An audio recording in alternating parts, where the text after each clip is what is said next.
యేసు ప్రభు గొప్పవాడు ఎందుకంటే ఆయన పరిశుద్ధుడిగా జన్మించినందుకు గొప్పవాడు. రెండవది ఏంటంటే పరిశుద్ధుడిగా జీవించినందుకు గొప్పవాడు. ఇంకా చెప్పాలి అని అంటే పరిశుద్ధుడిగా మన కొరకే ఆయన శిలువ మీద మరణించినందుకు గొప్పవాడు. చాలామంది చాలా రకాలుగా మరణించారు, కానీ యేసు ప్రభు మాత్రం పరిశుద్ధుడుగా మన కొరకు మరణించాడు. హల్లెలూయా. అంతేకాదు, ఆయన పరిశుద్ధుడు గనుక పాపము వలన వచ్చే జీతం మరణంగా ఆయనకు మరణం రాలేదు. ప్రియులారా, మన పాపముల నుండి విడిపించి మనల్ని రక్షించడం కోసం, మరణముతో పోరాడడం కోసం ఆయన మరణించాడు. మరణించి ఆయన మరణముతో పోరాడి మరణాన్ని గెలిచి లేచాడు. దేవునికి స్తోత్రం కలుగును గాక. కనుక మరణం ఏం చెప్తుందో తెలుసా? నేను ఈ భూమి మీద అందరినీ జయించగలిగాను. చక్రవర్తులు, మేధావులు, గొప్ప గొప్ప వాళ్ళు అందరినీ జయించగలిగాను.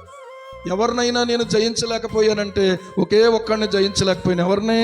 నజరేయుడైనటువంటి యేసుక్రీస్తు వారిని. దేవునికి స్తోత్రం కలుగును గాక. కనుక ఆయన మరణానికి కూడా ప్రభు అయిపోయాడు.